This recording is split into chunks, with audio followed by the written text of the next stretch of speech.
Before we start, ladies and gentlemen, the podcast shout out for this episode is Talk Me Into. Now, this is a podcast that I just started listening to, hosted by Dan, Jimmy, and Jeff. This podcast, one or two of the co-hosts attempt to convince their friend or friends of a particular cultural topic and essentially talk them into that pop culture topic, including movies and shows and music, etc. So I really quite enjoyed the Doctor Who episodes, and my wife and I were listening to a conspiracy theories episode. I liked the one on Perks of Being a Wallflower, and I just saw that there is one on Rick and Morty that I'll have to check out. But I was really impressed with the chemistry between the co-hosts and the kinds of topics that they get into, which are plenty of nerdy shows and other media that I'm into. So check them out on Apple Podcasts, Stitcher, or Spotify. I'm checking them out too, and I'm going to continue to listen to some more. That being said, on with the show. I'm Ashley Chancellor. I'm Dakota Chancellor. And I'm Andrew from Brash Binary. This is Collateral Gaming.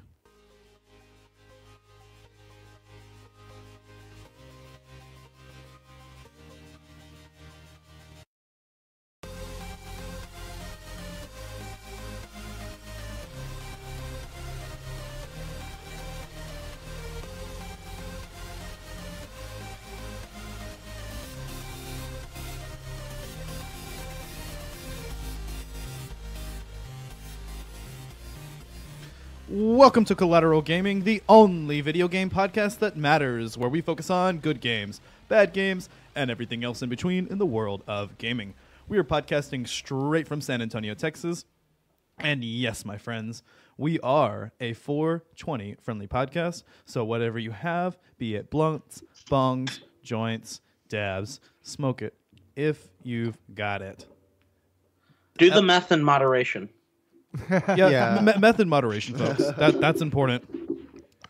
Oh, So you just heard now. our new special guest this episode, Andrew from Brash Binary. Andrew, tell the audiences a little bit about yourself.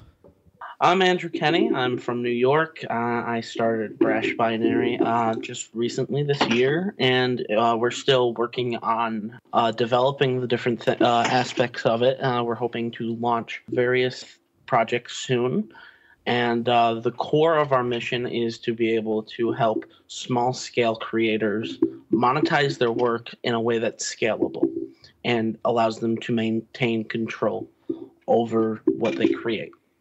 It's a big passion of mine. It came about when I realized that there wasn't a lot of good ways to advertise and monetize some of my smaller projects that I was trying to work on, and meeting people who wanted to be able to do that as well, and trying to provide something for them.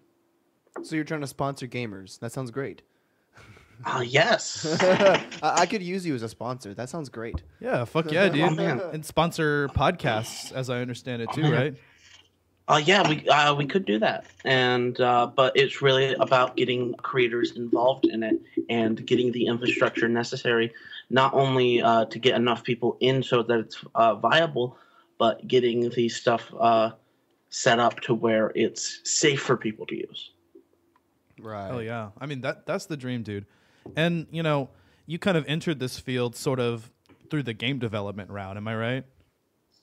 Absolutely. I'm definitely coming at it from the perspective of the game developer, less so than the podcaster. But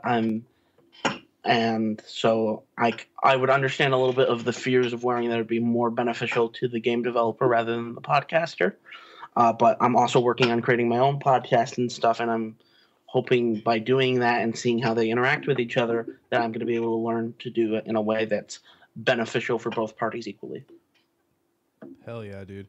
That's badass. Yeah, I mean, and, you know, I'm an aspiring indie game developer. I think I've mentioned that a few times on the cast. Can we call it the cast now? I don't see why not. Should we say the pod or the cast? What do you guys think? Take a vote. Pod. Let us know on Twitter. Anyway, so yeah, Andrew and I were talking about that a few minutes ago, you know, before getting ready for the podcast. And yeah, this guy, he's got ambitions. And that's cool because you'll fit right in with Collateral Gaming on this episode. I mean, because we're also ambitious. We wanna make it big, right, Dakota? Absolutely. I'm ready. Let's do it. I'm ready to. Man, these games. We have so many games lined up. So many games that I can't stop playing right now. Even when I should be playing other games. I'll get more onto that later. But Yeah, no, that is definitely Dakota's problem. yeah, that's a problem. But oh well.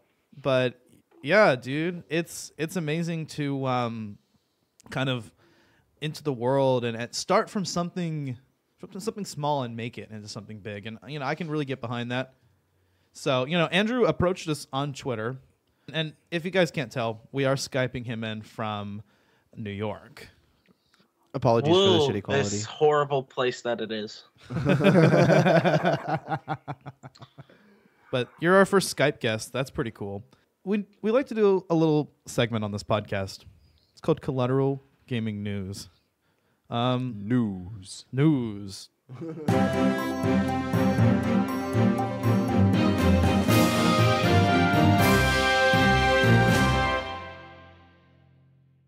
You got to have the news music going. I do. I have a news ident. Oh, You didn't just hear it. We just played it for the audience. But, you're recording, so you don't hear my news ident. Oh, that's right. So, news in the world of gaming. Here's the thing. I didn't do any research for this podcast, so I'm going to defer to you guys. What news is going on in the world of gaming? Well, Death Stranding finally came out. It finally did. I've been waiting for it for so long, and it came out. And I should be playing Red Dead Redemption 2, which is, well, what we're talking about today, if you haven't already read the title. That'll be the game we're actually eventually going to talk about. Eventually. But for now, I'm excited, to talk about, Death Stranding more, especially because that's going to be our next episode. I guess I shouldn't release that yet, but oh well. And our next episode is going to be a lot of fun, and I've been playing that a lot, so... Oh, you know what I'm excited about? What are you excited about? Since our last podcast, Apple has officially launched the Apple Arcade Plus service. Or is it just Apple Arcade service? I forget.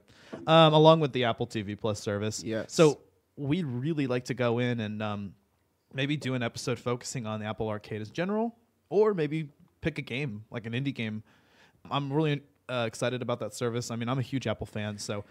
So I'm guessing it's going to be kind of like Steam or something? Well, there's a lot of, launchers and things. There's Or a lot Steam. of, I said, streaming services, launchers, sort of like that. Epic Games has its own. Origins has its own. Yeah. EA, I think that is Origins. I don't even know anymore. It's a subscription Apple service. Arcade? Oh, basically it's Google Stadia for Apple. There you go. Yeah, something like that. So it's gonna be overpriced, but it's gonna look better. It is going to look better because Apple makes it. I mean, what do you expect, right? There's a game on there that looks just like Breath of the Wild. Yeah. It looks like a Breath of the Wild clone, and it's an obvious reference, but it looks like it's its own beautiful game too. Anyway, that kind of concludes our news segment, at least for now.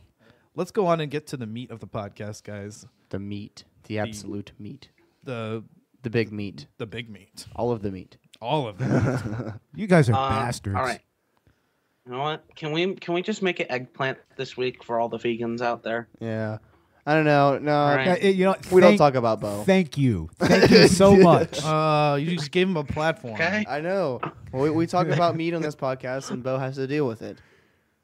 Well, Jesus Christ, if you're going to shove my face in it, I mean... Right? Okay.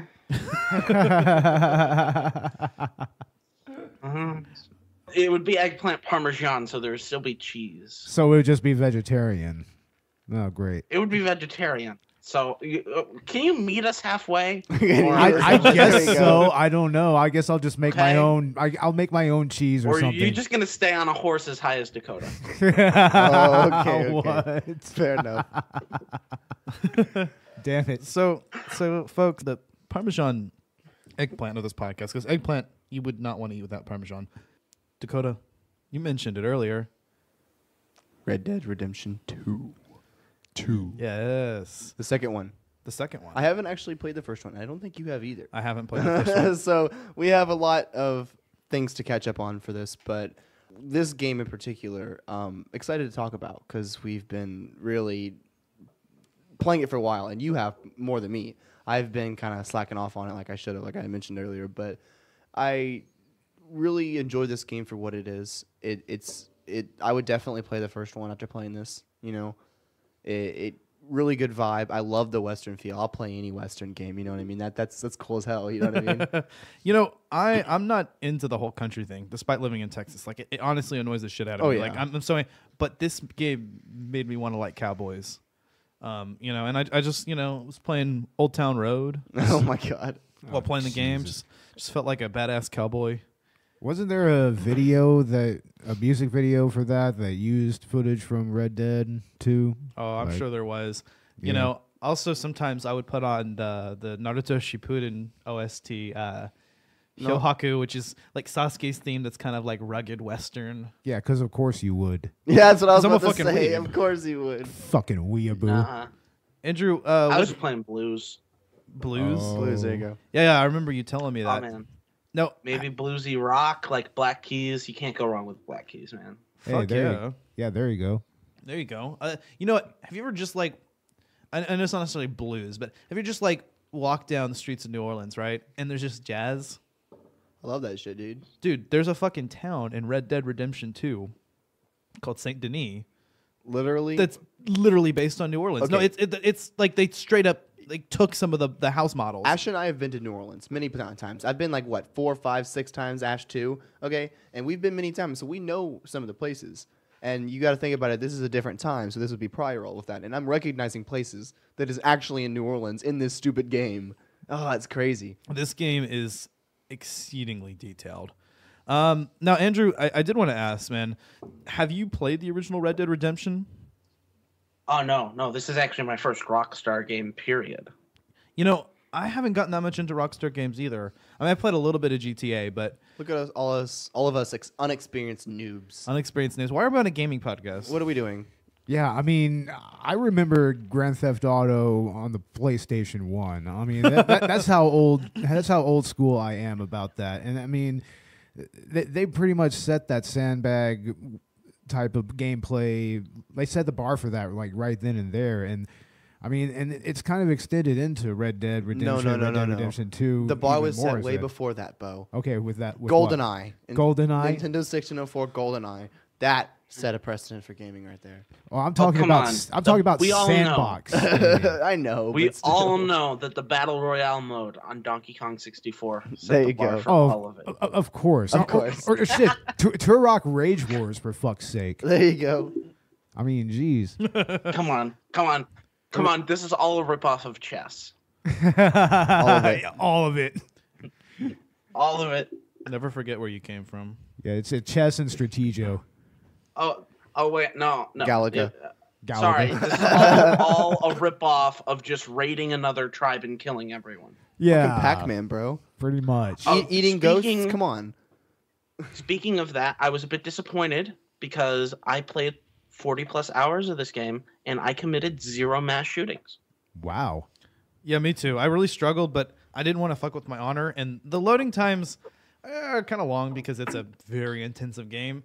And it was just too much work to have to reload after going evil for a second. And I can't fuck with my good profile. Exactly. Right? you- It's almost as if they're not the problem. It's like we mentioned in the Fable 3 podcast, our first podcast we started with, our shitty episode, our shitty pilot.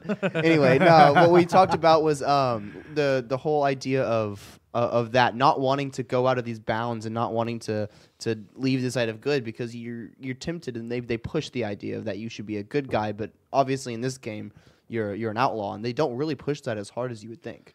That's in Fable what I 3, enjoy. they do push that. They really do. And they push the good path. But in this one, they don't push it on you. It's like you do whatever you want. And I want to stick to the good because that's who I am and that's how I play a game. But they don't push it. I don't feel a push. If anything, they're giving me so many chances to kill people when I can, just for the fun of it. You know what I mean? Yeah. And I routinely shot people for $4. There you go. yeah. Okay. I felt like a college student. Wow. Listen to me. We don't want to kill any of you. But trust me, we will. Wake them up a little! This whole thing is pretty much done. We're more ghosts than people.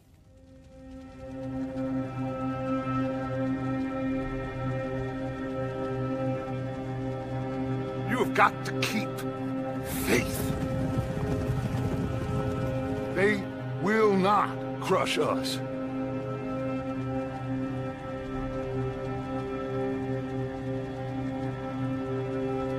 Good old Dutch. My best friend. You know how we met? Pair of hucksters trying to rob each other. Back in 78 or thereabouts. You have to love yourself a fire. It's one of the blessings. Sure, we can have fire. And we can have the knowledge of fire. But with that comes the knowledge of everything. Ladies and gentlemen, this is a robbery. Sons of Dutch. Makes us brothers. Sometimes, brothers make mistakes. You will never change. I know that. All of you venerate savagery. And you will die savagely. Get out here! Stay strong. Stay with me. You have to love yourself a fire.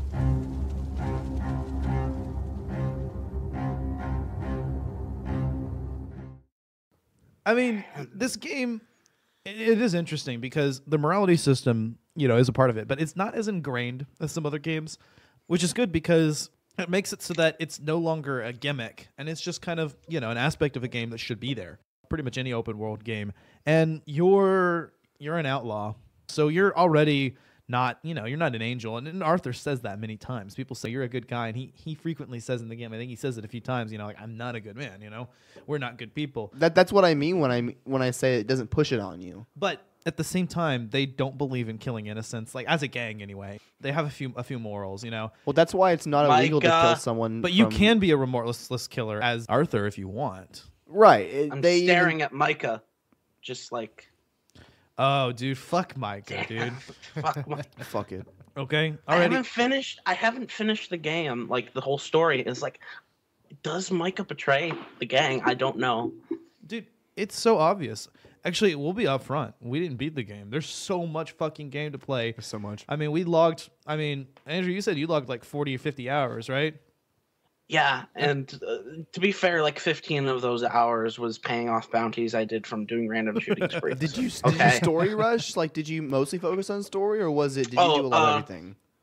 I really focused on story after I finally paid off my initial bounty when I tried to kill everyone when I got to Valentine. So would you say 40, 50 hours is a normal average time for playing this game, or would you say that's a quick time? I think the story's supposed to be like 55 hours. Okay, there you go. So you did it quicker or at average speed than normal. No, you don't understand. He logged 40, 50 hours, and he's only on chapter 4. Oh, so you're only on chapter 4. Oh, so there we go. Same as me. I thought he finished it, so there we go. I remember that because that's where I'm at, too. Chapter 4. Golly. And apparently there's 8 chapters. So I didn't even look it up, dude. But yeah, I kind of feel like I'm reaching what may be the halfway point of the game. I'm also at chapter 4. And I've probably logged about as many hours as you have. I don't know, maybe less. I did kind of try to stick to the story for the most part. But the story itself has a free roam quality even, Yeah. I love joining up with Lenny whenever I can. I fucking love Lenny. And that whole segment with Arthur and Lenny in the bar. That's great. And if you've ever been that drunk, that's what it's fucking like. This is just like... Oh man! And then I love when it just wakes up and you look down, seeing yourself pissing on the floor. Yes. On the wall of a building. All right. But see, there's another way that chapter can go, and I failed. I got caught by law enforcement at the end, but you can actually escape the cops. Oh yeah, that's how I initially got my bounty started. Actually. Oh yeah. Yeah. So that bounty that I spent multiple hours trying to pay off, it started with me just starting shooting back. Like, was it then? Were you even able to shoot back, or was it like, I don't know, but I feel like it was connected somehow. Yeah, no, and yeah, I like the way that the missions are presented in this game. Even those relevant to the story feel like their side missions in a lot of ways, which is good because it means that this game is well-rounded and spends enough time developing all of its characters through those missions. And what I really do enjoy about this game is how much it takes its time with things. You know, because we have this conception in modern gaming or gaming in general, actually, where ever since the beginning that realism would kill the fun and that you have to balance and you have to sacrifice realism for gameplay because, you know, real life is boring. And this game spits in the face of all of that because this game is hyper-realistic as fuck. And yet it balances that with fun. And it's got this quality to it. It's very, very slowly paced, but you just have to embrace it. I'm not going to say it's for everyone, but I definitely think that everyone should give it a shot. And I want to say that you have to embrace the slow pacing, you know, and take it in and absorb the story. It's like going for a lovely ride in a train. Exactly. Like if you've ever gone on one of those classic trains, it's like that where you're just immersed in the environment and you're going on, and it's fantastic in that aspect. The presentation's nice. I was for the majority of the time, for reasons, I was playing on a 720p screen, as opposed to a full HD, which was a bit upsetting, but it still looked great regardless. It's just the atmosphere, right? They got that right. You can tell that the window dressing has substance to it. Yes. So at all times. I mean, the graphics are gorgeous. And I mean, really, you can tell that, you know, Rockstar really spent their time with this. I think my only complaint as far as the gameplay goes is that the control scheme in some ways. In particular, I don't like the way, and Grand Theft Auto does this shit too, where you have to mash X to sprint. It's kind of weird. It is a weird setup. I noticed that I had trouble getting used to it, mainly because, oh God, I had so much trouble getting used to this game in general because I was playing Uncharted recently before, and I had so much trouble getting through it because it was feeling like a similar game and it felt like a similar character and play style. So something about it, I couldn't get rid of the stupid R1 to reload and circle to what was it, melee, and it's the other way around. In what's it called? No, it's R1 to reload and circle to crouch. To crouch, that's it. Crouch. In Uncharted, and it's the opposite in Red Dead. It's R1 to crouch and like take cover. I mean, when I say that, and it's circle to reload.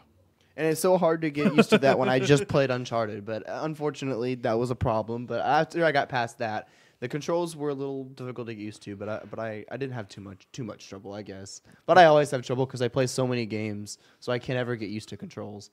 Yeah.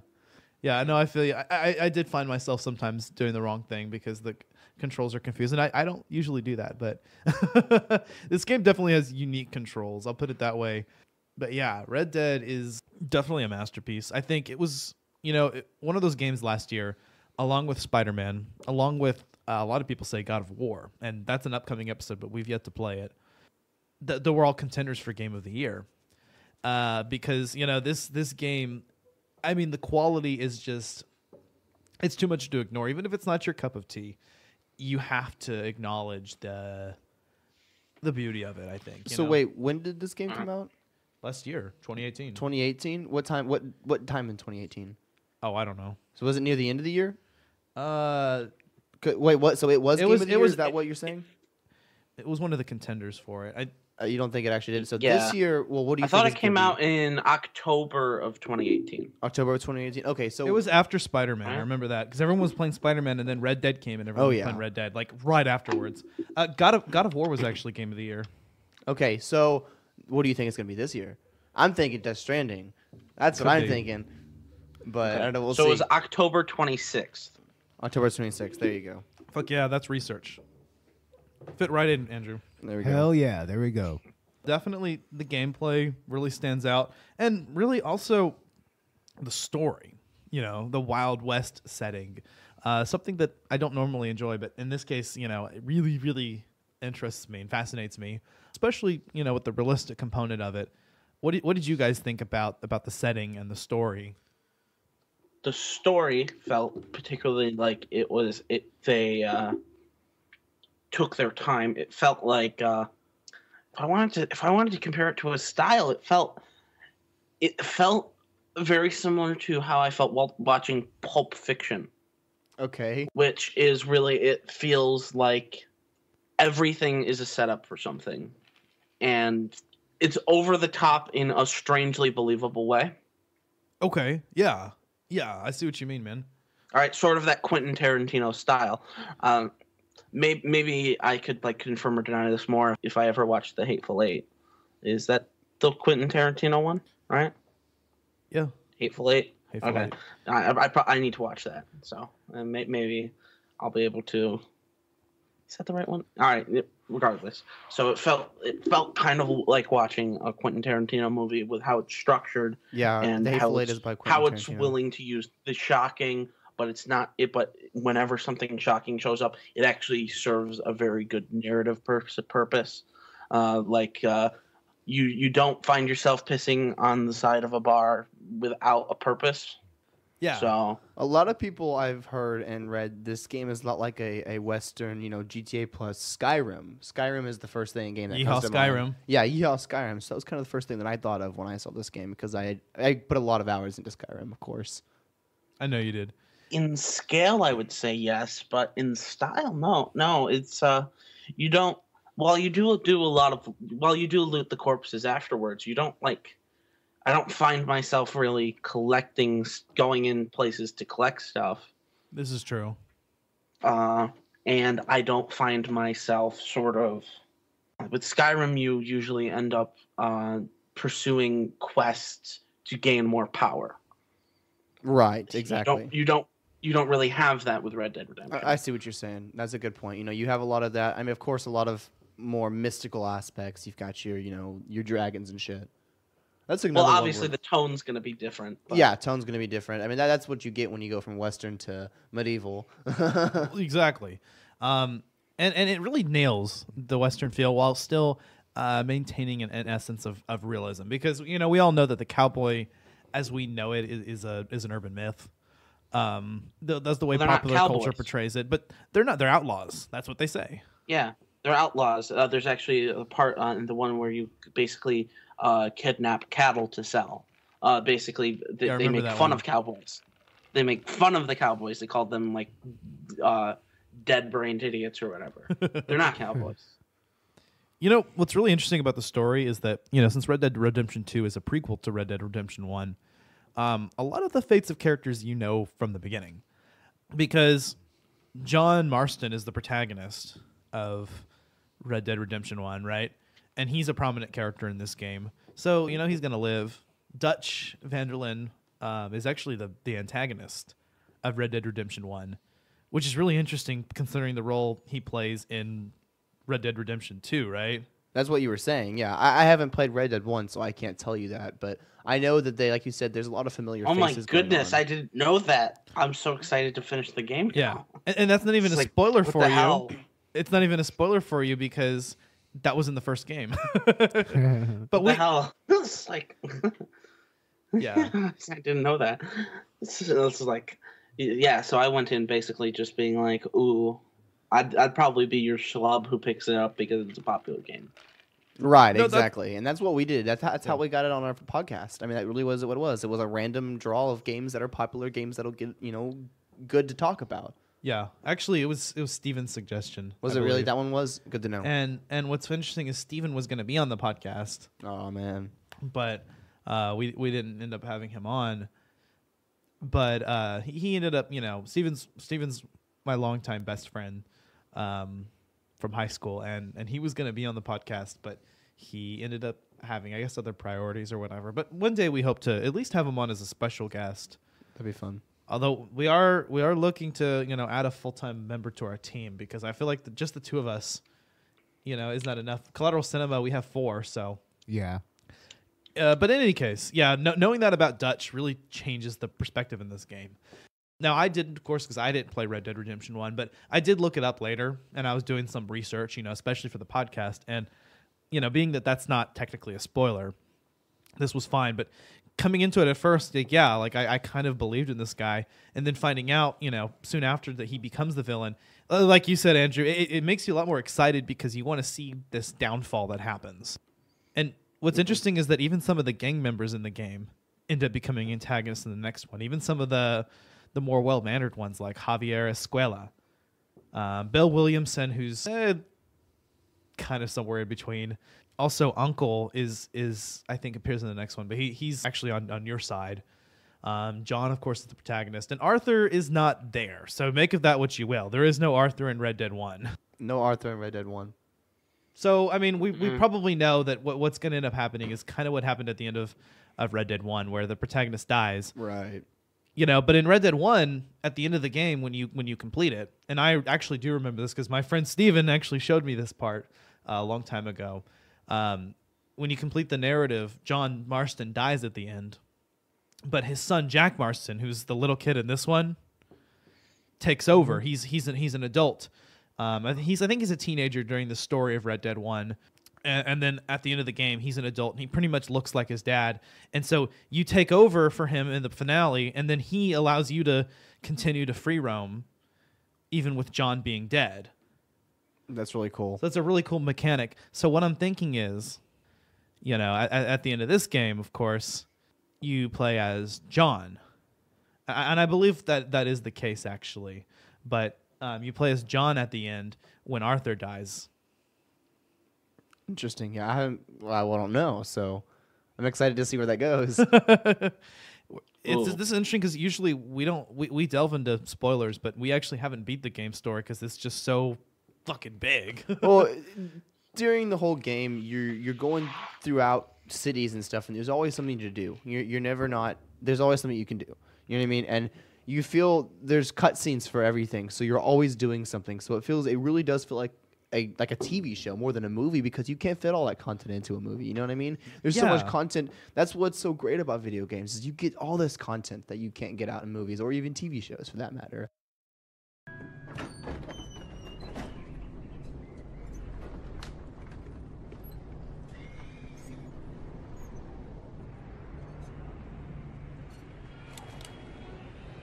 Bring him in here!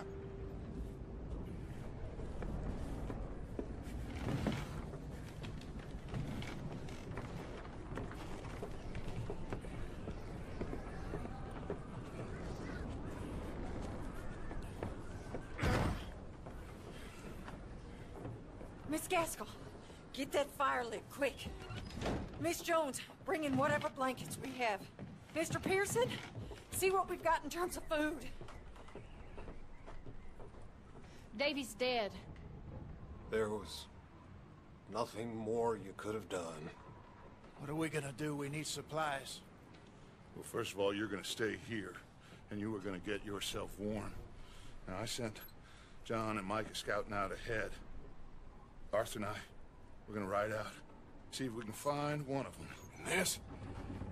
Just for a short bit. And I don't see what other choice we have. Listen. Listen to me, all of you, for a moment. Now, we've had, well, a bad couple of days. I loved Davy, Jenny, Sean, Mac. They may be okay. We don't know. But we lost some folks. Now, if I could throw myself in the ground in their stead, I'd do it gladly. But we are gonna ride out, and we are gonna find some food. Everybody, we're safe now. There ain't nobody following us through a storm like this one. And by the time they get here, well, we're gonna be long gone. We've been through worse than this before. Mr. Pearson, Miss Grimshaw, I need you to turn this place into a camp. We may be here for a few days. Now, all of you, get yourselves warm. Stay strong. Stay with me. We ain't done yet. Come on, Arthur. All right. We've got some work to do. We ain't run into them yet, so They both must have headed down the hill. Sure. Hey, I ain't had time to ask. What really went down back there on that boat? We missed you. That's what happened. Come on. Oh. Hey, you need horses? Oh, yeah. Hey, Mr. Smith, get yourself indoors. You need to rest that hand. I'll live. Get indoors, son. Bye. We need you strong.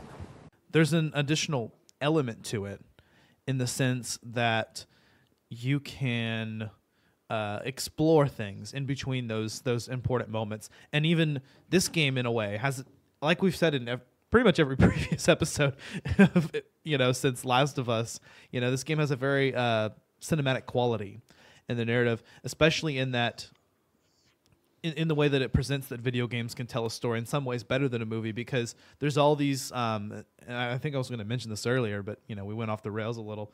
There's all these like hidden moments in the game where if you stick around and you take your time and you embrace the pacing, after you win a member of the gang back and like rescue them and bring them home, there's like a party going afterwards, and you can stay awake and interact with the members and uncover more of the story than there is if you skip that part. See, there you go. Like, we're always gonna talk about like how video games they are like better than movies in a way. We're always gonna believe that. So that's always gonna come back up. You say that we talk about it a bunch, but it's because there's always a cinematic quality that's there, especially in these newer games. I mean, Red Dead, Uncharted, what was the other one? The Last of Us. Spider-Man, all of them.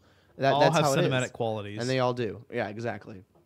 I really feel that these type of games justify the existence of AAA studios. Yeah. In a world where Battlefield doesn't need to Battlefront. Battlefront. Yes. The problems with Battlefront 2, it doesn't need to exist that way. You could do that with a smaller studio that it wouldn't be indie; it would be considered double A. But you can do something on a lot smaller scale to create something that would effectively be just as good. But these really show the strength of having these titans of industry around. Right. And there's a lot to this story and stuff going on, and I'll explain this more actually when we talk about it in Death Stranding. But in this game, there's a survival aspect that you have to worry about, of course, just like any other survival game. And so you have this cinematic quality throughout the entire time you're doing your normal survival deeds. You have to go kill an animal. You have to go shoot that deer. You have to go skin it. You have to go bring it back to your camp. The guy has to cook it for you. You know what I mean? Like, it's a whole process, and you have to go through it to get all that done. So if you want to have food hunger, there's a whole new survival aspect. Like I said, I'll explain more with Death Stranding, but it's really cool. I've killed more of my horses than like a local Taco Bell is just like. I was not noticed at staying away from the cliffs. Oh, man. Like, because I'm used to, because I came in from Skyrim if you slide down it's fine, and that type of. Since it's much more real, you can't be as loosey-goosey with the stuff, and you actually have to pay attention when you're traveling and stuff. And it took me a little while to get that. That's why, like, the first few hours of me playing was me getting adjusted to the fact of, oh, wait, I actually have to pay attention in the overworld because interesting things are going on, interesting things that I need to react to. I can't just do what I do in Skyrim and just sort of, like, be listening to some sort of video somewhere else while I'm traveling to the next dungeon. Then I'll pause the video, go in, and enjoy the dungeon. Okay, bro, play Death Stranding. Then you'll really understand. You'll understand that completely. Dakota's like obsessed with Death Stranding right now, which is, well, absolutely understandable. Yeah, but yeah, dude, this game. I mean, it's like we've said so many times. There's so much depth here. They spent so much time, and it's no wonder, the last Red Dead Redemption game was last era. Same thing with The Last of Us. These long times, and Nintendo does the same thing with Zelda games, really improve the quality of the game. You know, if you just spend your time, you don't have to churn titles out once a year. Look what happened to Assassin's Creed. Went from, you know, a respectable franchise to, you know, kind of becoming a meme of itself because of, you know, releases like Unity, which was a great game, but in my opinion, I mean, I enjoyed it, but you know, it was just bugged upon hell, and It was obviously rushed. but it's the pressures of the publishers usually more so than the developers. Are you trying to suggest? Are you trying to suggest that the latest Call of Battle Watch is not the best it could be? Battle Watch Fork Knife. Oh my god. Yeah, but Assassin's Creed did manage to kind of bring itself back up. Syndicate was great. Its reputation. Syndicate was kind of overlooked, I think, but Syndicate was like what Unity should have been. I think. A lot I of was people's so eyes. on board with the trailer. I saw the trailer and I was like, that's what I want a game to be, leading a gang of that type of stuff. I never badass. actually picked it. I never actually got the chance to play it because I was like moving on at that point. Of course, we can't pass up Origins. That's the newest one, right? Or Odyssey. Origins and Odyssey. Odyssey, are actually what brought the game back to reputation. You're right. Origins was they spent another year in development, so that additional year helped. 2 years instead of one yearly release. And then they completely went back to basics. And it benefited the series greatly because a lot of people felt it was getting stale. Anyway, I bring this up because when you spend more time on something, the product is better. And publishers need to realize that and stop putting these deadlines on developers because look at AAA releases. You know, Rockstar can produce a game every few years and be okay. And they've got a couple IPs going at the same time. So they can even alternate. Same thing with Naughty Dog. They can wait between releases and they can have teams solely focused on that. Nintendo does the same thing and have years in between. And it's okay. You'll make enough money off of how great those games are. And you know, and then like I said before, you've got the games in between from your other IPs, but it really works. What is IP? Independent project? Intellectual property. Intellectual I thought. property. Yeah. Wow. But here's the one thing that I want to say about Rockstar is I'm still wondering when they're going to release another table tennis game. Oh my god. I mean, that was like top notch. They did Max Payne, right?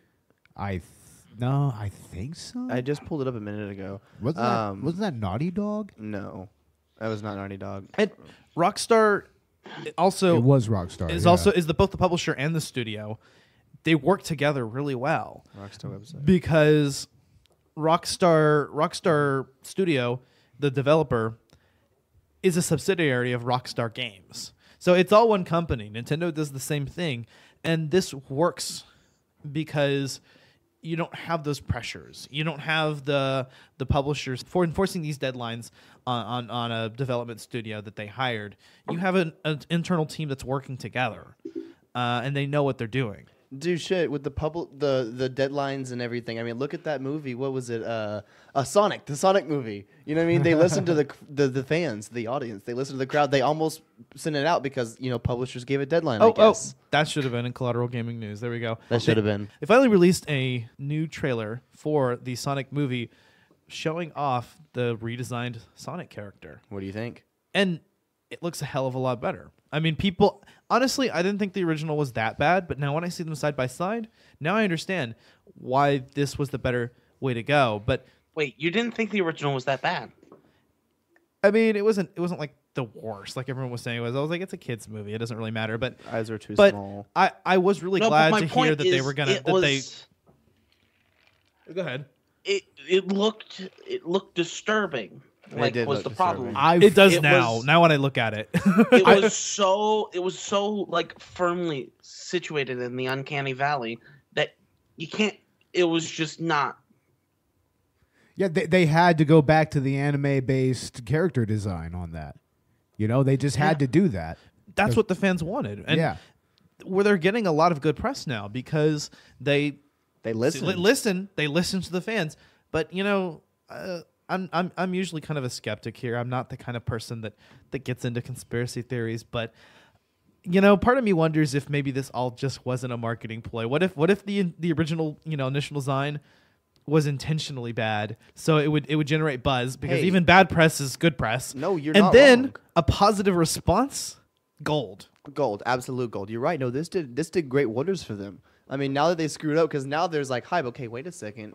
But the problem is they had to know if what they remade was going to be good enough. Some people are looking at this and they're like, what the hell were they thinking? Who thought that was a good design? And, like I said, I didn't think it was that bad, but in retrospect now when I compare it against the design that they went with, which is basically the original design. Exactly. Or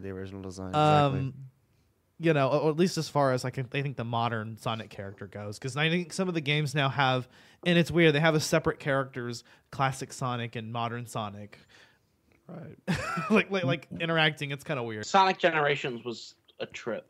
I played that game. It was fun. You know what? Sonic is taking itself too seriously now. I think that's why I always preferred Mario, because Mario knows it's a kid's game, but Sonic is almost getting to cringy territory. I watched this cutscene where he falls in love with this human looking girl. Oh, you're talking about Sonic 06. And I was just Sonic's what? Not the cool kid. He's Bugs Bunny. Hey, All right. Sammy Love Sonic fan would hate you right now, dude. He would kill you for talking about that. Don't talk about Sonic 06. Like Sonic. Frickin' fricks. But you want to know what I wanted? What I really. There you go. Your actions have consequences. Thank you for understanding. Oh my god. This is something for the old school fans. What I want to know is, in the new movie, are they going to have Jaleel White do Sonic's voice? Because they have to have Jaleel White do it. Seriously, he is Sonic, just like he is also Urkel. Oh, guys, we're going way off topic here. No kidding. Does it matter? I could talk about Sonic all fucking day. Sonic. I don't know. That whole serious thing, and in the Sonic Forces trailer too. I remember watching that. Everybody thought it was great, and I was like, why is it taking itself so seriously, like an action movie? Sonic, you're a kid's game. But anyway, the movie looks promising. Hey, podcast. It's a podcast right there. Let's do it. Sonic when it comes out in the movie theaters. Yes, let's do it, dude. I'm down. Because hey, if it's shitty, we could bash it if we need to. I am fucking. I don't care down. what it is. I'm willing to talk about it, dude. Right after it comes out, let's do a. Could be a collaboration special. It could be a collaboration special. Hey, there we go. Possibly. You could have all your special guests show up. There you go. When I say collaboration special between Collateral Cinema and Collateral Gaming, that would be cool. Oh, is that your way of saying you don't want me there? Oh no! You can come. That was just a joke.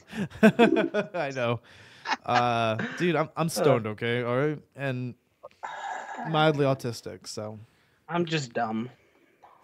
Oh my god. That probably came off bad when I said mildly autistic, like I was making fun of autistic people. But you have to understand, I am autistic. It's like being black and being able to say the N-word. It's the same thing. Oh, I have Asperger's, so I can say that. Is that what we're equating? I can joke about it. We're equating that with, really? You're gonna get jumped, Ash. Seriously. You're gonna get jumped. Okay, boomer. Okay, boomer. Hey, No, hey, what do they I say am millennial. I will have you know. Older millennial. So. Okay, boomer. Hey, just say okay, boomer to everything, dude. That's all you gotta Okay, do. That's all you gotta boomer. do. That's all you gotta Okay, do. boomer. Okay, Zoomer. Oh man. Oh. Yeah, you and Dakota, y'all are the Zoomers of this group. Yeah, we're the millennials. We're the millennials. Barely. I'm like the last millennial. Like I'm like the last wave of them. I still got the man bun and beard. So. I'm in the first part of the generation, 1982. Dude, so. I'm not gonna lie, y'all dude. are millennials. You have depression. I'm a Gen Zer. I have anxiety.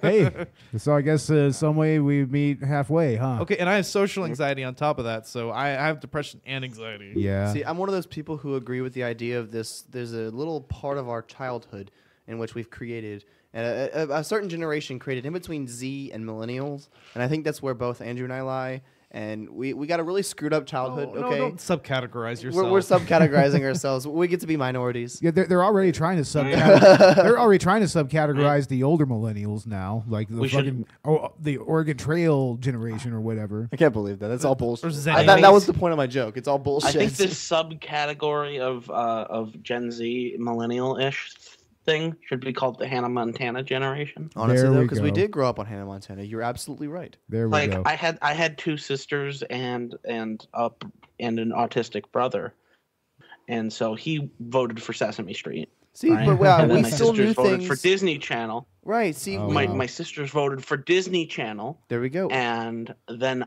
it didn't matter what I voted for, so we just kept watching Disney Channel. We never got to watch Nickelodeon or Cartoon Network. That's always how it was. Nick at Night, I watched George. What was his name?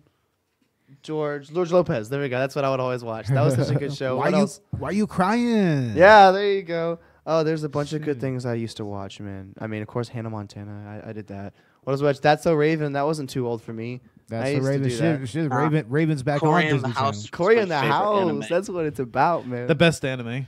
The best Like anime. Corey in the House, man. All I gotta say is I remember back in the day when Clarissa Explains It All was on Nickelodeon. Oh my lord. Oh, Okay, man. boomer. And salute your Schwartz. My like, partner's fucking- a monkey. Oh, that's a great show. Guys, My gym partner is a monkey. off the rail, like the train that the Vanderlyn gang tried to bomb. Like the story of this game is set. Like you're talking Across- right now, your train wreck of a talk that's going Yeah, on what right the now. what the fuck was that, dude? Okay, that's gonna be edited out. So I mean, I know we're uncivilized, but that segue, man. yeah, seriously. Do you like it? You like it? That Segway train. Ride it on a Segway. Right on a Segway. Subway. Hey, I'm the dad here. what? I'm supposed to be making the dad jokes. So. I got a little bit of a delay, so I feel like I'm interrupting you guys a lot. It's Oh. okay. We No, cross talk you're good, anyway. bro. We're shitty podcasters. We cross talk all the time. Yeah, We cross talk all the time. seriously. We're trying to work on it, but We do it for the fans. exactly that's what they want. Okay, they want to listen to our voices. It's not enough for them to listen to our voices individually. There you go. Yeah. They have to hear All of us at the same in time. unison. Perfect. Yeah, they're all Harmony. depressed on the inside, and they need the sensory overload. There you go. Exactly.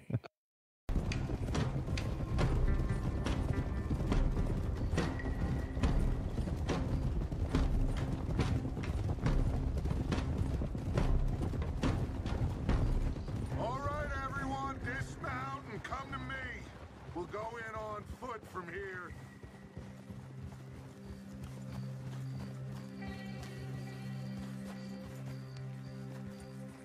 First Sean, now Jack. We should have stayed out of all of this. Bit late for that, ain't it?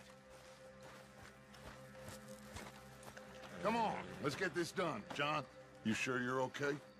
Like I said, I'm fine.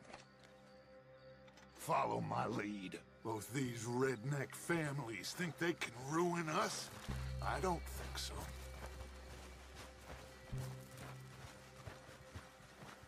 There they are. Who steals a goddamn boy? I'm gonna let fly at those sons of bitches. John, I need you to stay calm.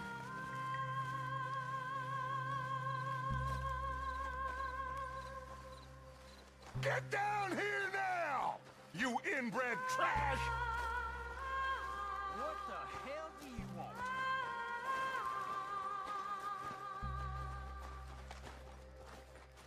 Easy, John. We've come for the boy. You must have known we would. Shouldn't have messed with our business now, should you? Whatever complaint you have with us, alleged or otherwise, that is a young boy. That is not the way you do things. Hand him over. Get the hell off our land!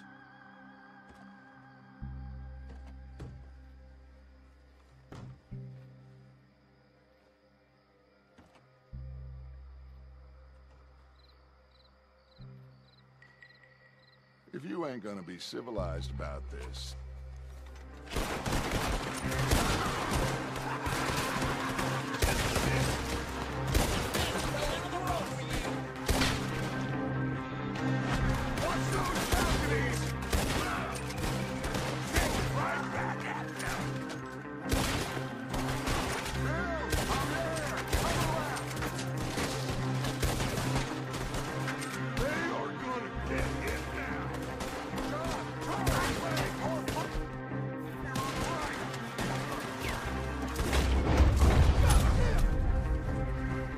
Arthur, John, Hosea with me.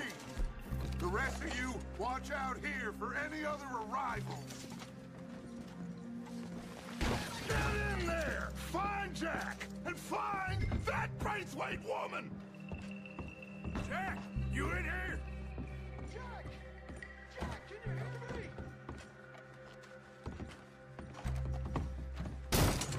Jack? Oh, shit!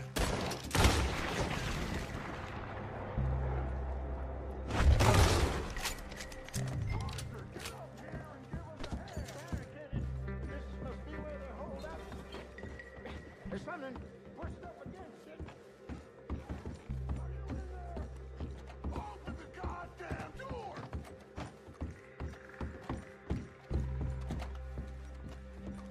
Shit! John! Arthur! We'll hold him down here. We got more coming in! Arthur, get out there! We got this door covered! Grab the rifle and the chair if you need it!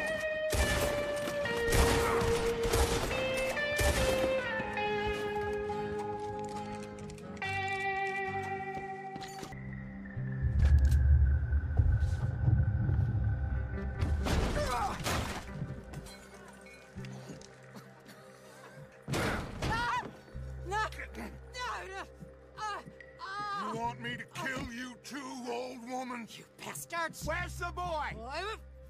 We have lived in this house for 120 years. We never had no problems except for Where Yankees. is the boy? Who took him? You killed my son! Oh, and I will surely kill the rest of them unless you start talking. Oh, I know your type. Common scum. Where is the boy? You filth. All right, we get her out of here. What about them?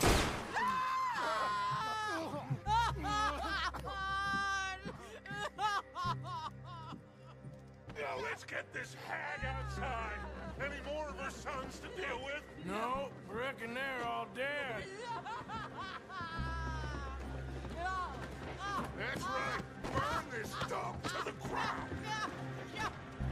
You boys sure Jack ain't in here? We searched everywhere, Dutch.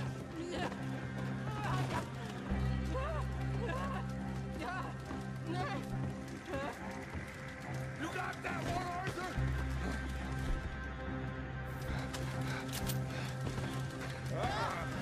Guess that's the end of the goddamn cribbage game. Come here.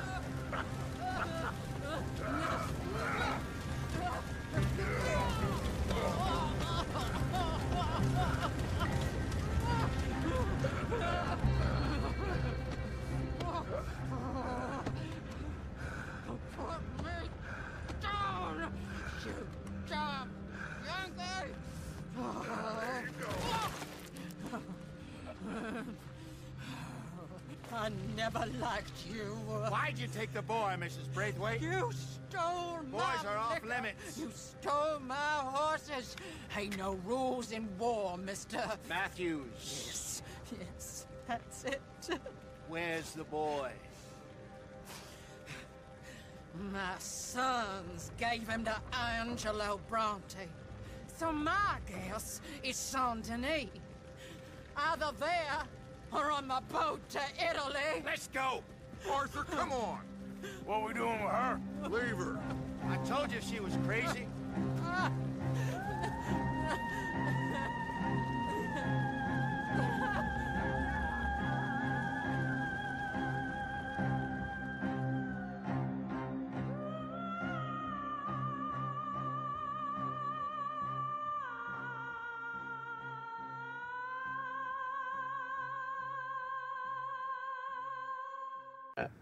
But yeah, Red Dead Redemption 2 exists itself pretty firmly in its own universe. The Red Dead series has actually kind of got an interesting history, actually. I said actually twice. It's very unprofessional. Okay, did I mention I'm high? Right. So, Man, not only was that redundant, that was redundant. Yeah. That's an oxymoron. No, so it's not. Red Dead Revolver was the very first game in the series. Oh, now, yes, I was looking at that on Rockstar website. it's more of a Red Dead Redemption was more of a spiritual successor than a sequel to Red Dead Revolver. In fact, supposedly Red Dead Revolver exists in a separate universe, although it is mentioned as a fable in I think one of the games.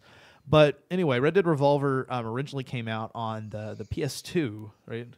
Mm-hmm. And it's a very different game, but it did introduce, like the Deadeye system, and it was a very linear game from what I've seen. I looked up some clips online, but it kind of exists as its own thing. Red Dead Redemption afterwards was a much buzzed about game back when it came out too. I remember one of the first games that came around that time that really kind of pioneered the open world movement that was going on. Now, it's not obviously open world games have been a thing since the beginning of gaming, but we all know that there was this wave recently, and the original Red Dead Redemption 1 was right at the forefront of that. One of the games that showed that having a fully explorable free roam world, but still having a linear story to follow through in that world was an option.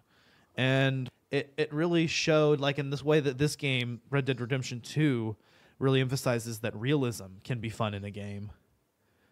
Red Dead Redemption 1 emphasizes that an open, a free roam world can be fun. And I haven't even played it, but just from what I've seen. So what do you think about the DLC, the expansion, the Undead Nightmare? What do you think about that? I have seen a little bit of that. Yeah, Red Dead Redemption. Haven't untouched it. Really? Interesting. For Red Dead Redemption 1. That's for 1. Well, it's funny because it's got the picture for 2. It's for 1? Oh, it's for 1, yeah. I've seen people play it, and I've played a little bit of it before. I remember the ghost horses. I know there's ghost horses, which are pretty cool. The skeleton horses. Yeah, I think there's zombies everywhere. And yeah, Undead Nightmare is really cool. It's basically, it's like it's its own universe of a reversion of, part of the story of Red Dead Redemption 2, where there's zombies. There you go. You gotta add zombies to everything. Or Red Dead Redemption 1, I'm sorry. In that same way, Red Dead Redemption's biggest DLC, which is its own standalone DLC, actually, even though it's on the same software, it exists as its own game the same way that Grand Theft Auto Online exists as its own game from Grand Theft Auto, is Red Dead Online, which was released after the release of Red Dead Redemption 2. I haven't got my hands on it yet, because I'm not actually paying for PlayStation Plus right now, because I just bought a house. Guys, give me a break. And I'm not really an online gamer anyway. But Red Dead Online allows you to create your own character, and I think it's the same map. And Red Dead Redemption 2 borrows parts of the map from 1, but shows an earlier version, a more... actually, I should say less civilized version, because civilization is bringing its way in. Right. More natural environment. Less buildings, less places, more natural. Yeah. And Red Dead Online exists in the same world as Red Dead 2, I believe. And I'm not sure where it fits canonically, or if it fits canonically. I don't think it's supposed to. Is every character James Marsden? Arthur Morgan?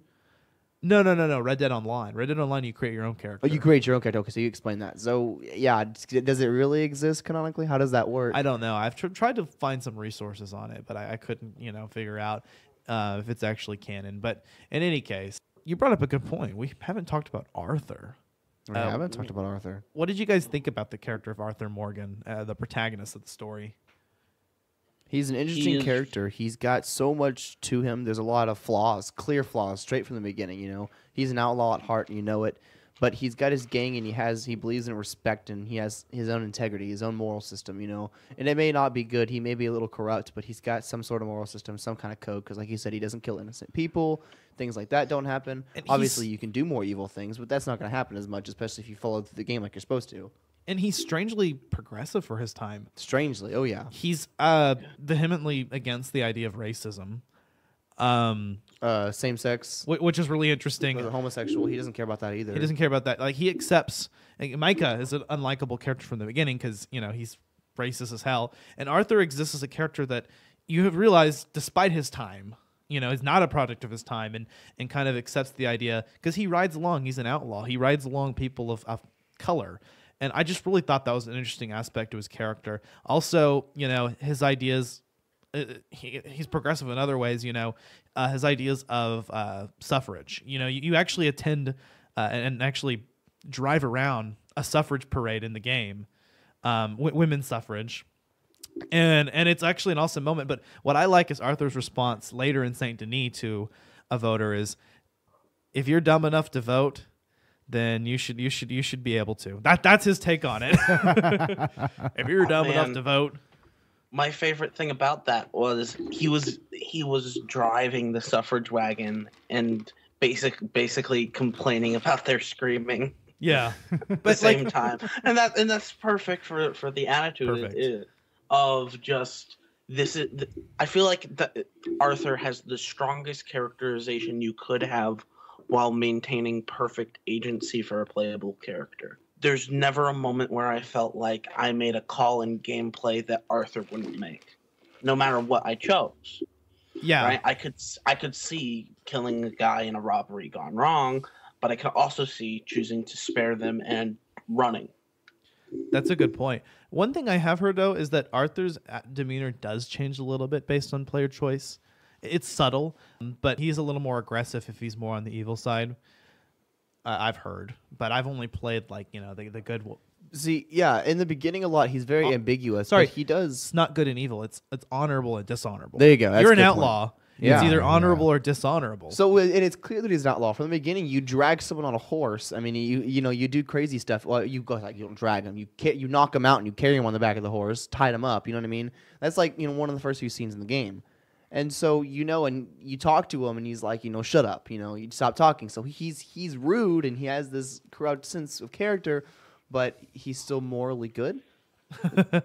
Funny I how that love works. beating the shit out of bounties I'm collecting. There you go. Yes, I love when it's justified, and it's not like you're just being mean. Like when you're beating the shit out of someone. The only thing that breaks my heart, and you can see some of Arthur's morality when it comes to this too, is the scenes where Strauss sends him, Strauss the loan shark sends him on missions to, pay loans. Pay up. Yeah, their loans they owe him. Yeah, especially with Thomas Downs, who ends up, making him. I'm gonna spoil it for you guys because we have to spoil it for the audience because we got to discuss the game as a whole. But ends up giving Arthur tuberculosis. There you go. Which ultimately leads to his downfall. So. Yeah, that's one of the story missions in the game. Anyway, what I really enjoyed. Wait a second. I think we might have just discovered some branching story, because as far as I was aware, I delayed the Thomas Downs thing, and as far as I'm aware, I never got tuberculosis. He died before I even got to him. Really? Yeah, I had to beat up his wife. Whoa! What? Damn. See, this game has some really interesting story aspects. That's interesting. Oh wait, no. I had to beat up the son while the wife watched in horror. Really? Yes. Wow. Well, I know. From what I understand, that is supposed to be a key element later. But so I'm wondering how the branching storyline, if there is one like you're saying, would handle that. But there is a bunch of other ways Arthur could have gotten sick in my thing. For instance, I got dragged by the O'Driscoll gang, and I had to cauterize the wound with gunpowder. Oh, I remember that moment. One of the coolest parts in the game. That's not very healthy for you. You could get sick from that. There's a lot of different ways you could have gotten sick. So I can see how there could be branching storylines that can explain how you get different things. Yeah, I think he mentions in his journal entry in the end, which I kind of read. He says, I don't know if it was the. I don't know if it was the. I don't know if it was the. I don't know. If it boy. Boy. Yeah, boy. I don't know if it was the getting kicked off too many times. Off of my horse. Say something like that. So he doesn't really know, but in the end, he knows he got it and he's screwed. And he mentions several things. I don't know if it was getting sick from that feller, Thomas Downs, etc. And so he lists multiple possibilities. That's perfect. So that's where all the branching storylines come in. That's pretty good, actually. Yeah, that's a good way of tying all that in because he doesn't really know, but there's many ways it could have happened. Right. So let's think about this from a narrative structure. So the entire theme of Red Dead Redemption 2 is Arthur's a man out of time. The world is civilizing, and there's no room for him. Right, and that's what they're fighting the whole time. Yeah, go ahead. And from what I can glean from how you're talking about the end, he gets sick and dies, right? Yeah. And his reflection over that seems to be, I've done this for too long. The world isn't, there's no space in the world left for me. I've done this too much to exist in this world. I need to go. Thematically. Seems like something he would do, because that's very much his character. Yeah. Right? And resigning to death and accepting the fact that the world's no longer for him. But what I like about Arthur, and I was trying to build up to this, but we just, we went off on a tangent again, which is great. Don't get me wrong, guys. This is fantastic. I love this discussion. What I'm saying, though, is that, one thing that I noticed kind of shows you his morality is that Arthur hates going out to beat up these people, regardless of what your morality is. He feels like it's amoral because Arthur can kill people, and I think he mentions this, in one part of the game. Like, I don't mind killing someone, but this I can't do, which is like beat up these like innocent, families that got a loan and couldn't pay it back. On one hand, it's like, okay, yeah, you borrowed something, you have to pay it back, but these people literally took what they believed was their only option, and you're forcing them into submission with it. They it's like the student loan system, It's terrible. Yeah. Or the loan system in general. Like, it's definitely a trap, for the impoverished. But we don't want to get like political, I guess. But I think that's very poignant. That for Arthur, that's crossing the line. Bottom line is, loans aren't good, and you should blame it on the political party you disagree with. There you go. There you go. All right. That sounds like real politics right there. Okay. America. That's enough said. Boy, everyone do it with me. Boy. Careful. Boy. Careful, that could be racist in its own right. That's Arthur's slogan. Oh, okay. Yeah. Boy. Him and what is it, Kratos from God of War, right? Boy. Or like from Phantasm. Boy. There you go. I love his his accent. He's like he's like you're all right, boy, as he pets his horse. Oh yeah. He's so Western. You're all right, boy. Or his infamous pronunciation of Saint Denis. There you go. It took me a while to get this habit down, but you know what? I always pat my horse before I leave. Always, dude. I always pat my horse like frequently. Always. Same thing with Breath of the Wild. Like, I'm constantly Dakota. You too, right? My horse is a good boy, and he deserves all the pats. I'll do a massacre and shoot everyone up, but God forbid if I forget to pat my horse. Fable. Yeah. Morality goes all the way to the red. Fable's the same way. There's a bunch of games Fable. that have Your companions. dog. Your dogs. Yeah, your dog and Fable. There's so many games that have companions that you feel connected to them because that's like it's your pet. You can treat your dog I like love shit dogs. and scold them. Yes, you can actually. I love dogs so much. By the way, speaking of animal treatment, this game isn't necessarily vegan friendly. Oh my god! Just the hunting aspect alone. I mean, the way you skin the animals. What do you think about that, Bo?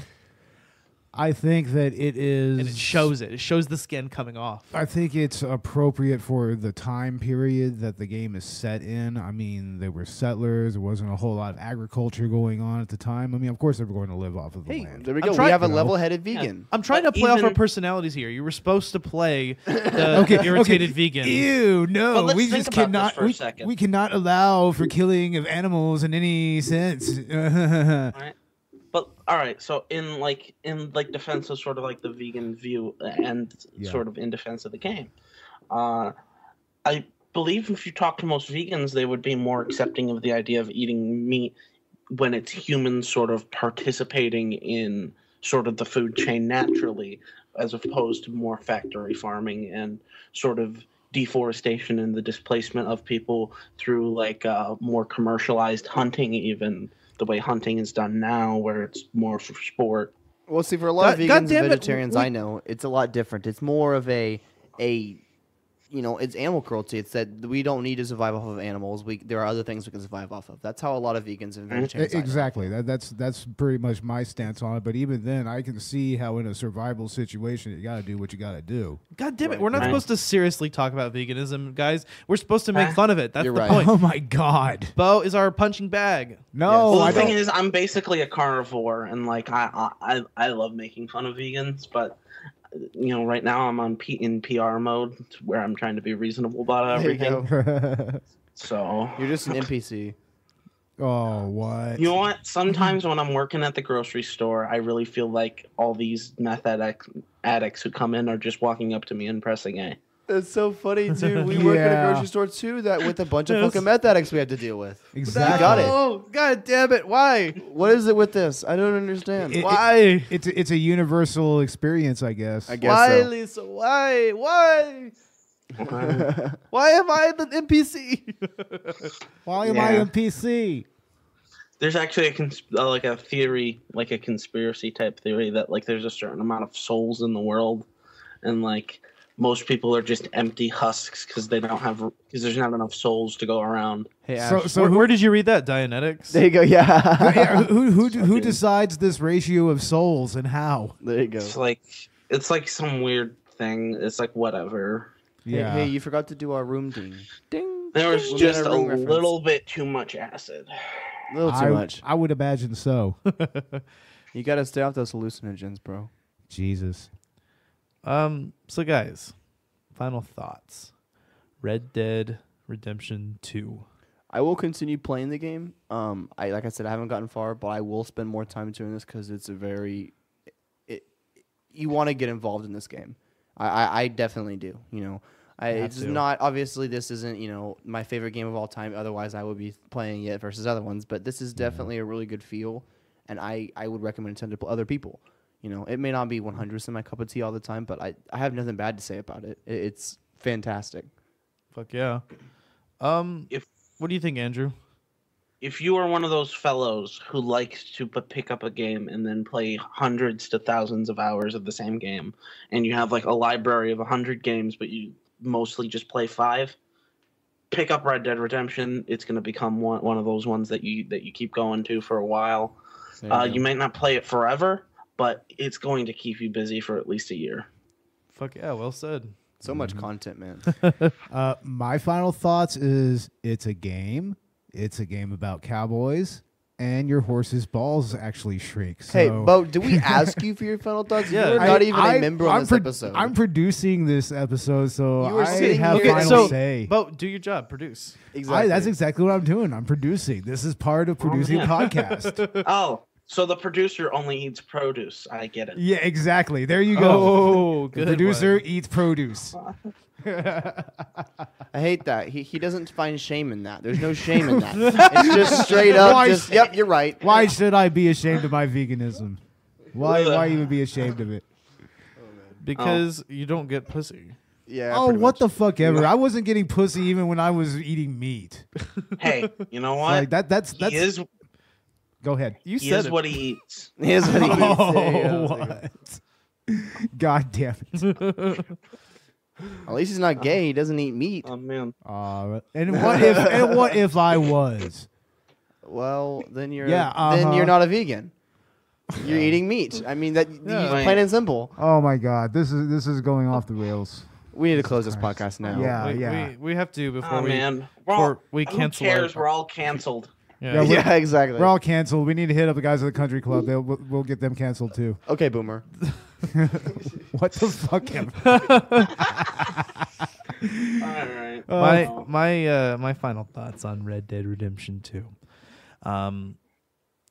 This game, I really think the most poignant thing I can talk about is try to like I said earlier, I hate to use the same word again, but embrace the detail and embrace the pacing, because this game is one that you can soak in.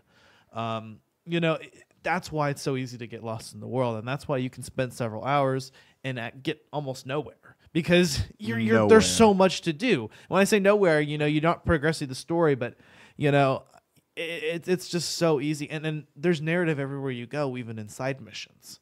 and even in just small interactions that you could miss out of the corner of your eye, when you're at your camp or elsewhere. Small, conversations, dialogues that it's incredible the level of detail that's applied to this game.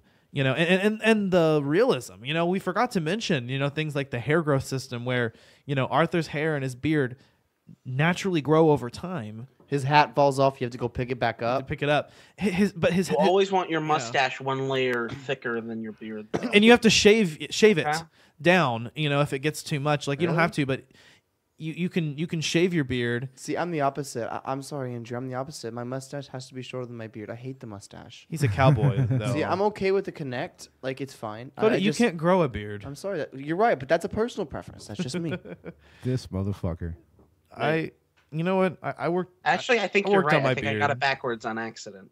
Because one's like looks thicker than the other, even though they're supposed to be like the same length. You can cut them at different lengths. You can have mutton chops. I know. Yeah, I know, but like, oh no, you want the mutton chops gone, man. No, you got to grow those straight out, just mutton chops. There you go. That's like Pirates of the Caribbean. You can do it. Nah. My Arthur shoots people with just mutton chops. There you go. Dutch has mutton chops. Well, he's a soul patch. Well, true. We know how that ends, right? Don't we? We sure Arthur should have shot him.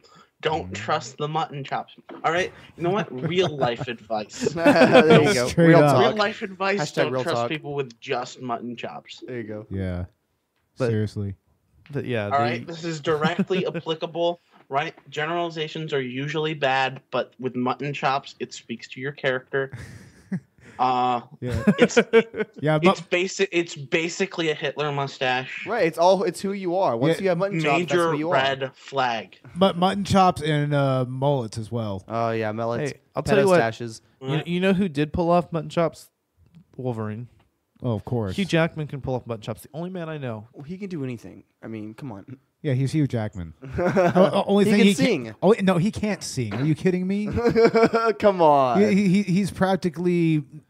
What's his name from Les Miserables? Homeboy Russell Crowe. He's basically Russell Crowe. Oh my goodness. You're Russell Crowe, bro. Disrespectful. Oh, whatever. Didn't he do Les Mis? I think he no, was. it was It was Russell Crowe and Hugh Jackman. No, Hugh Jackman was in Russell Crowe. He was in Les Mis, right? Liam Neeson, right? Liam Neeson was in Les Mis. Yeah. No. Hugh Jackman was in Les Mis. I know this because we had to watch it for what is that? My English comp. Yeah, okay. That's Uncharted. Yes, it is. Sorry, hold on one second. Delete it off. 1 second, Andrew. I muted it. It's good. Okay, it's good. I muted it. Okay, continue recording from then on. Then. Yeah. Okay. What? We just Sorry, had an issue. You couldn't hear we it. just had music just come in and lighten our mood. It was amazing. All right, you ready? Okay. Where are we at? Oh, we're closing now. We're finishing up. Mutton chops. Mutton chops. Yeah, Ash, when are you gonna get mutton chops? Mutton chops and a man bun. I'm not doing that. All right. You know what? I tried to be professional today. All right. I tried. I mean, I didn't succeed for more than a 2-minute stretch, but I tried. And you go off and do this with the mutton chops. I feel disrespected. It's an attack at the heart, you know. Oh, come on. Right. Were we ever professional to begin with? I don't know. Yeah, fair enough. Damn it. Off the fucking rails, guys. Off the fucking rails. But well, we want to. that's the point. Well, because this train this is Leviticus about Cornwalls, and we want those bonds, man. Couldn't have done it better. To get it off the rails. That segue. It made me come. Oh, what? You guys and your segues. We need to close this podcast. Yeah, let's do it now. Okay. So, Collateral Gaming.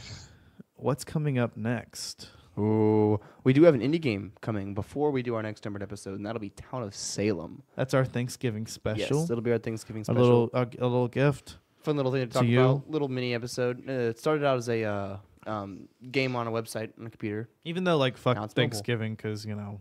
Fuck Thanksgiving. No, I'm just kidding. Thanksgiving's not vegan enough. Not for Bo. Yeah. Well, you know, just because, like, we ended up actually turning back and like murdering all those natives, right? Yeah, I mean that was terrible. Right. Yeah. All right, It's screw kind the of like it's kind of like origin. celebrating Columbus Day, like it's Kinda just kind of sorry. like it really isn't bad taste, Yeah, we're not going to talk about I the know. origin. We're going to talk about the good times. and The being good- being thankful. There you go. And the good times are Town of Salem. We'll be doing Town of Salem, Yeah. and then after that, we will be doing Ah, that segue. that's like, and then we'll be doing Death Stranding. Death Stranding is going to be a fun game we're going to be doing. I'm really excited about that. So we'll have a lot to talk about. I'm really excited about playing more of it too. Yes, next numbered episode. So be ready for that. That's coming out next month. We're excited. My birthday will be here. I'll be almost 20. That's our Christmas present. It's going to be lit.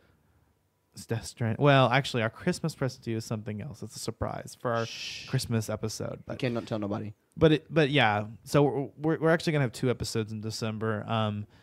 We're actually doing pretty well now, guys. We're actually kind of going bi-weekly, which was my intention. Monthly numbered episodes. But on the bye weeks, we can do like indie movie reviews or bonus episodes or make that the release of commentaries. So that's the plan. But yeah, coming forward, super stoked about Collateral Gaming Season 2. It's really been a blast pulling this together, and we're so excited to show more of it to you. This is only our second episode, out of our numbered episodes. And well, Andrew, you listened to our Uncharted review, right? Or episode, I should say. Yes, that I did that in preparation to sort of get a feel for the style. I regret that I wasn't able to watch more, but I was a bit strained for time, and I barely got as far as I did into the games. Hey man, I don't even have enough time to keep up with my favorite podcasts anymore a lot of times, but I just have them on cue when I go to work. You know what I mean? It's hard enough to play the games, man. It's hard enough. There's playing the games is really hard to find time to do as an adult. But we do it for y'all. We do it because we love it. We're having fun doing it. Yeah. Can I get a plug? That's actually literally what I was about to say, but I was kind of like planning in my head I was going to say it. But yeah, Andrew, man, do you want to talk about Brash Binary? Okay, so what we're going to be doing soon is when this goes up, we are going to be launching our first game from there. You're going to be able to go to our website, brashbinary.com, and they'll bring you there. Or alternatively, you can go to brashbinary.itch.io, and you can download our game there. It is going to be, for the first week, it's going to be half off on sale. So I would suggest that if you want to pick it up at any point, that you would pick it up then. And then a week later, it'll go to full price. It's going to be available for $1 for the first week, and then it'll be $2 afterwards. It's a nice arena shooter. It's DM Apocalypse. Premise is simple. You're a woman. You get doxxed, and all those creepy guys from the internet, they're coming after you. So you got to pick up that shotgun, and you got to blow their brains out. Yes, sir. He was telling me about this earlier. That's They amazing. get doxxed, bro. Isn't that so great? It's like Alright. it's like wow, it's like Gamergate Simulator. That's what's so great about this. All right. And if you are someone who's trying to create in the gaming space or even something like video essays, you can also go to brashbinary.com and fill out a form to try to join the Brash Binary Network and see what opportunities we can provide for you. Fuck yeah. There we go. That's awesome. Kind of off on that, I do want to mention a couple things, with Collateral Gaming, I guess, because you mentioned, money, and you mentioned, what was the other thing? Sponsoring games. Sponsoring, Sponsoring gamers. Yeah. Mhm. And Yes. And so with Collateral Gaming, we also have our Patreon, which honestly you shouldn't subscribe to yet or donate to yet because we don't actually have anything to give you, but we will soon. I'm working on it. I'm just finding time to do it. I am actively working on Patreon content, and that's going to be our commentaries. So go check those out. This is where we go in on some of the games that we do in the season and maybe some other games, and we just it's a let's play commentary. So we just sit there, play the game, talk about it while we're doing it. We're releasing it episodically on YouTube, but it's locked so that you can only access it with the Patreon. Now, our first commentary is free. That's Fable 3. But after that, starting with our next one, which I'm working on right now, is Zelda Breath of the Wild. Yes. That's going to be our first paid. And then the first episode, I think, of each Patreon commentary, it's going to be free. Zelda CDI, aren't we going to do that one off that eventually too? Zelda CDI is coming up. Also, Yeah, that's one that I'm on, actually. yeah.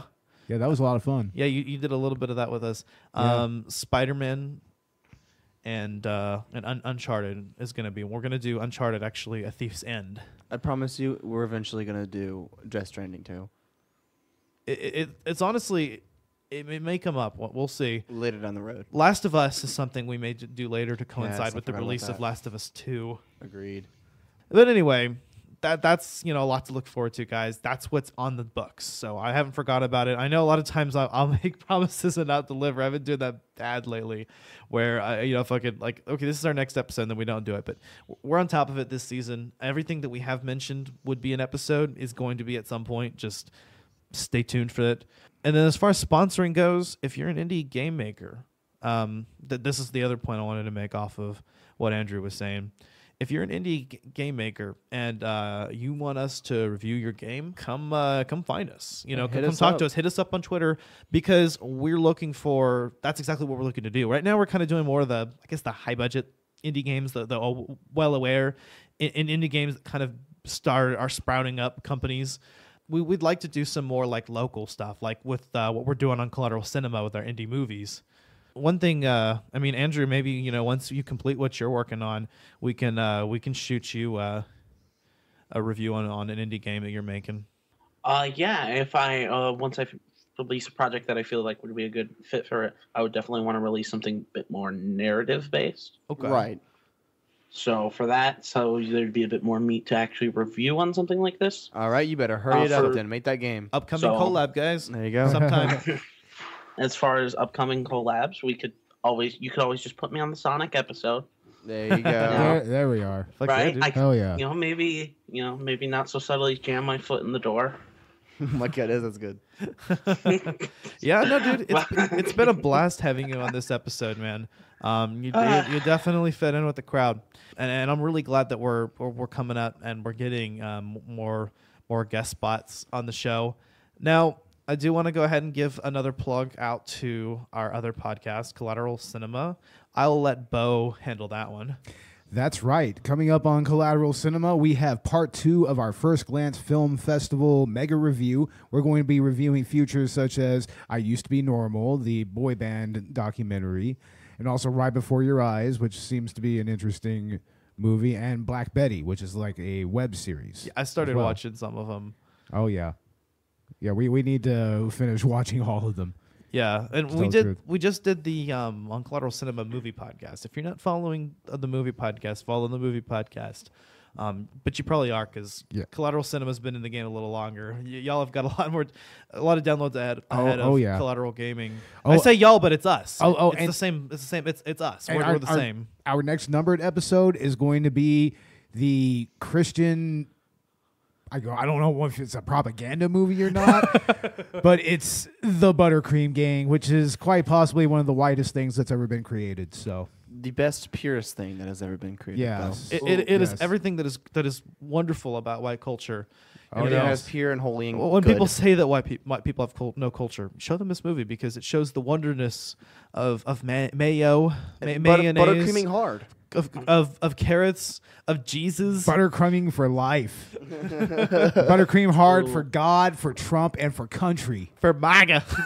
Buttercream for MAGA. No buttercream for MAGA. Not even here. Is it whiter than a group of white people not being able to go to Panera because half of them have gluten allergies that they don't actually have? No, whiter than that. Whiter than like rural white. That kind of white. Yeah. Oh fuck yeah! Be ready. Like our hometown. You see, you grew up in the city, man. Yeah. You don't understand country life. You don't understand backwoods, meth head, crazy motherfuckers. I barely understand it because we didn't live there very long. Yeah, no, I've lived there all my life. You lived there all your life. I understand it way too well, Folks, all too well.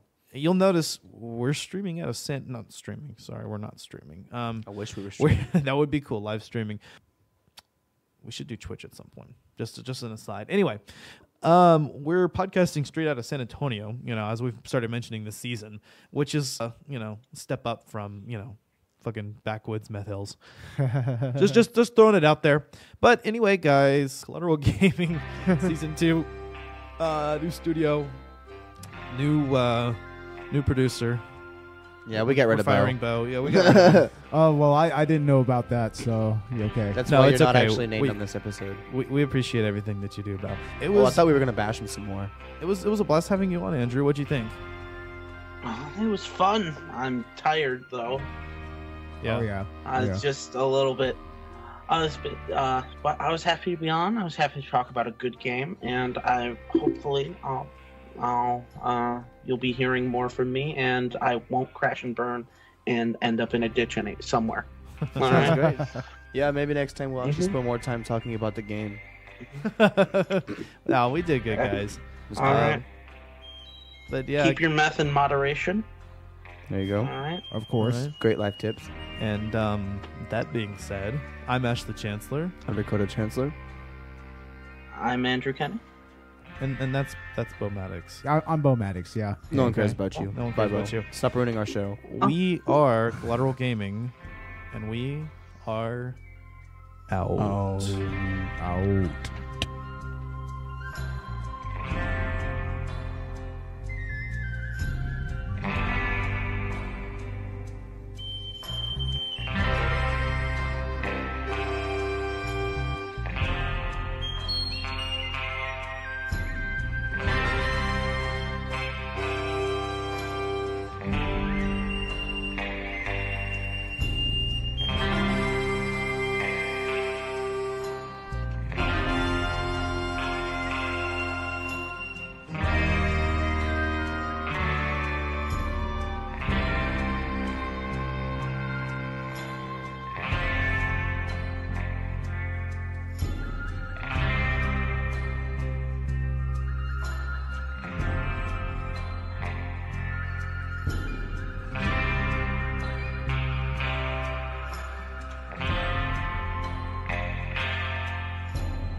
Do that. Okay. Welcome to Collateral Gaming Extras, the part of the podcast where we buttercream. We buttercream hard. We buttercream for God, MAGA, Trump, and everything else that stands for white culture. For white culture. Whoever said that white people have no culture? Yeah, whoever said that has never seen the Buttercream Gang. You know what? We think mayonnaise is spicy, and we high five twice just to make sure we get it done on the second time. And nobody here can dance. Not a one of us. Not a single one of us. No. So this particular extra segment, everybody else ditched on us, so it's just me and Bo. Yeah, it feels very lonely in this studio without the other two. It's okay. I did the last extra segment by myself on my phone. Oh, that was fun. So I had just like this really shitty audio at the end of the podcast for like the last 15 minutes. Oh my God. It's like really jarring if you listen to it. Oh, well, you got to do what you got to do, I guess. Got to do what you got to do. Yeah. But I don't know. Do people even wait after the credits to listen to this? Oh, who knows, man? Who fucking cares? Just do it anyway. So I see you're wearing your Rick and Morty shirt, Bo. Oh, goddamn right, man. Old school Rick and Morty right here. This is from the first season. Yeah, season 4 just came out. Yeah, unfortunately, I missed the season premiere of it, but I'm going to try to pick up the next episode this Sunday. And I think Adult Swim is still airing it on their website. Oh, they are? Well, shit, I'm going to have to watch it then. But motherfucker, you can stream shit. I know, man. But, I mean, it's just the ritual of actually sitting down and watching it on this original broadcast. Oh, I didn't. I binged it on Hulu, I think. Well, I mean, I'm kind of old school like that because that's how I used to consume Adult Swim. Like my brother and I, we would just roll up a bunch of blunts, sit down in front of the TV, and just watch the entire block of Adult Swim from beginning to end. Oh, fuck yeah. Just getting high and drinking the entire time. And man, like we watched a lot of stuff when it originally came out, you know, like Saul the Mole Men, Tim and Eric Awesome Show, great job. We watched the first episode of Rick and Morty as well. Like, I mean, that was fun. Like, and I don't know if anybody has ever heard of Garth Marenghi's Dark Place. No. No, check out Garth Marenghi's Dark Place. Garth Marenghi. Okay. Oh man, that's some good British humor right there. That and Look Around You. I'll tell you what. If you know what it is, like this podcast. If you don't know what it is, like this podcast. Definitely like this podcast. Like this podcast, or whatever your platform does. And leave ratings and reviews for both Collateral Gaming and Collateral Cinema. There you go. Subscribe. Tell your friends about it. Tell your children about it. Are we winding down already? We're not winding down. We're not winding down. I'm just talking out the ass right now. Yeah, well, I mean, shit. We're already giving the social medias and the Patreons and everything. We already did that. Yeah, we already did that on the episode. Of course, that was a couple days ago for us. Yeah. I mean, this is an extra segment that we're recording just kind of off the cuff, I guess. Yeah. What did you think about Andrew? He was a pretty good addition. He was, yeah. I liked him. And right it would be cool to Skype him in on maybe even a Collateral Cinema episode. Fuck yeah. Andrew, that'd be cool. Man, I hope you're listening to this because you're on this episode. I always listen to my episodes back. Yeah. Yeah, come on. We'll stay in touch. So, yeah, if y'all like Andrew, let us know. If you don't, screw yourself. Yeah, just go screw yourself. 'Cause he was an awesome part of the team. Bo, what did you think about Death Stranding, the game that Dakota's been playing? It's very interesting. I mean, I'm more of a gaming spectator nowadays than somebody who actively plays. Like, right. Unless you hand me like a Nintendo Switch or something like that, then I'm just like, okay, yeah. Oh yeah, fuck it. Bo was playing my new Nintendo Switch the other day, so I got a brand new Switch. Switch Lite. The Nintendo Switch Lite, yeah. I originally had a Nintendo Switch and it got stolen. So now my wife bought me one for my birthday, which was just this month in November 10th. I didn't even address that. I had a birthday in between this episode and the last. Happy birthday. Thanks, bro. I'm 24. Wow. I know, 24, and I own a house. Yeah, there's not a whole lot of people that can say that at your age. I own a house that's paid off. I can't even say that, and I'm almost 40. Damn it. Okay, boomer. I'm not a boomer, for fuck's sake. I was born in 1982. Okay, fuck. Boomer. But yeah, you were checking out. You were playing the Switch Lite. I had Link's Awakening on it.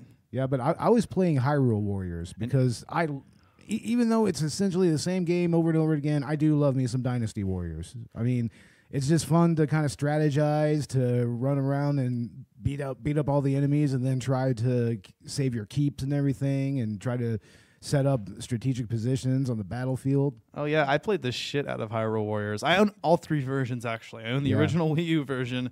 I own the Nintendo 3DS port that added some things in, and then I have the definitive edition on Switch that you were playing. That was a lot of fun, man.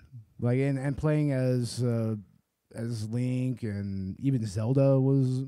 She was one of the characters, and some other side characters that they introduced. I mean, I don't know if it's from previous games because I'm just not that up to snuff on Zelda. Well, in the first level, I think you play as Link, Zelda, and Impa. Yeah. Impa is actually a character that's been around since the first game. Really? But she didn't become like in the first game, she was like an old woman. And Ocarina of Time, they introduced her as Zelda's like personal guard from the Sheikah, which is a fucking cool tribe. Everyone's always thought the Sheikah were cool as fuck ever since Ocarina. Yeah. They have a Sheikah warrior. Yeah. Another one in this game as well. Yeah, so Impa Impa's a playable character, and she has a giant blade. You can later unlock a weapon for her that's a fire type, Naginata. Oh, nice. Yeah. There's also Sheik. Sheik shows up later. And she plays like a lyre or a lute or something, right? That's her weapon? Yeah. Music is the weapon. Fuck yeah. Yeah, or I guess a harp. Harp, I think is what it is. Yeah, which is the goddess's harp from Skyward Sword, which was passed down, the same one that Sheik uses in Ocarina. Oh, wow. And then you can upgrade it. So every character has a weapon, and then some characters unlock like new weapons. And a lot of these weapons are kind of built into the lore of Zelda. And Yeah. So wow. Link starts out with like the Hylian sword, which is your basic sword, but then he also gets like a fire rod. Oh, wow. And a bunch of other weapons. You can use Epona, the horse, as a weapon. Oh, that's cool. Later, you get the Master Sword that has the same. The Master Sword has the same moveset as the Hylian sword, but it's more powerful. Now, you know what would be amazing is if they made a Dynasty Warriors game, but they used the characters from Final Fantasy VII. Oh, there you go. Like it would be that one real-time strategy game that they had right in the middle of fucking Final Fantasy VII. It was one of the random mini games they had. Like just base it off of that or something. I'm still waiting for Super Mario Warriors. Oh, that'd be cool. There you go. Yeah. That would be badass, dude. I think they mentioned that actually. After Hyrule Warriors. Oh, wow. Which in Japan is called Zelda Musou. Zelda Musou. Yeah. Nice. Yeah. Because, the Musou series is what it's referred to in Japan. Oh, I see. That's the Dynasty Warriors. Yeah, Dynasty It's Warriors. a Musou series. I gotcha. I think it's like San something Musou. Hold on. Oh, okay. I see. Dynasty Warriors. I mean, I remember when Dynasty Warriors was originally just a straight up one-on-one fighting game. Yeah, I think the original one was. Yeah, that's all the way back on the PlayStation. That was the first Dynasty Warriors, and supposedly they were all based off of historical figures in Chinese history. Yeah, Son Goku Musou. Son Goku Musou. Son Goku Musou, which is 3 Kingdoms Unrivaled. But then later it kind of got rebranded with Shin Son Goku Musou. Yeah, I mean, which is Dynasty Warriors 2. I mean, isn't it also derived from a specific series of board games or something like that? The 3 Kingdoms or some type of strategy game from back in the day? Oh, I don't know, dude. I don't know. I have Wikipedia open, and it's. I mean, I recall that about Dynasty Warriors. Okay, yeah. We are gonna do Hyrule Warriors at some point. That'll be fun. I want to be on that episode. Fuck yeah. Well, we kind of have a thing going where, at first it was gonna be one Zelda game and one like Zelda like type spin-off type game a season. Now because we split up our seasons and we've gone monthly, we'll just do every other season. It's gonna be a full-on main series Zelda game, and the other ones are gonna be spin-offs.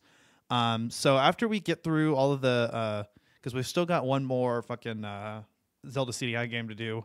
Oh, no. After that, we'll probably do Hyrule Warriors as our spin-off. And then after that, I may start just doing the portable titles.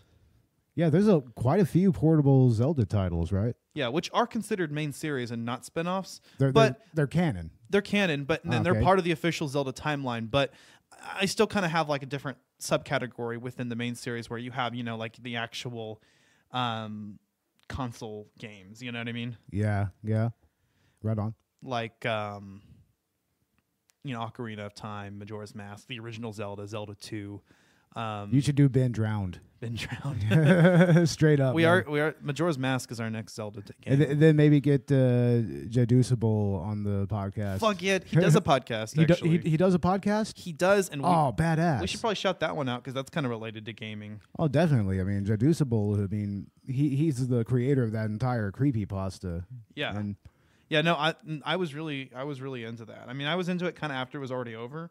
But supposedly it is eventually going to come back. I don't know if Alex Hall ever will return to it, Jaducible, but he is doing a new podcast, The Digital Fireside, and I listened to part of the episode, and then I got busy, but I'm going to listen to some more.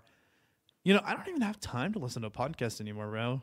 Like between like working on the podcast, and then like working, going to school. Yeah. I mean, what I have left usually is, when I'm on my way to work, I listen to podcasts, but it's only a 20-minute drive. So yeah, I've been listening to podcasts mostly in the car lately through Bluetooth. I mean, it's actually rather soothing. I mean, I barely even listen to music anymore when I'm driving. Same. If I have time to listen to something, I'll just listen to podcasts. But a lot of the time that I'm off work is when I'm with my wife and stuff. So, yeah. I spend time with her and with the baby.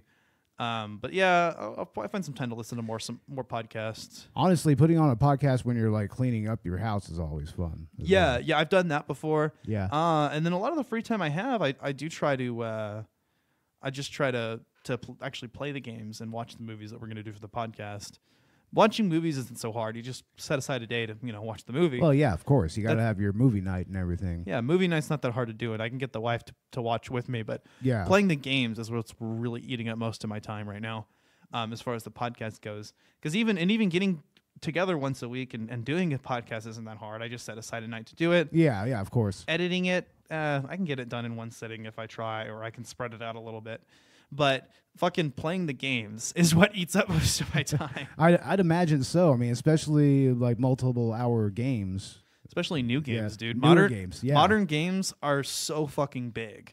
Aren't they usually at least sometimes 50 hours worth of gameplay at the least? Yeah. I mean, that's pretty much a standard with open world games especially. Yeah. In our last episode, Uncharted, we did 3 games in one. Oh, shit. And we got almost all the way through. I decided to go ahead and do the whole trilogy because I really wanted to talk about Uncharted as a whole. And the first 3 games, all the games really aren't that different. I mean, it's mostly the same.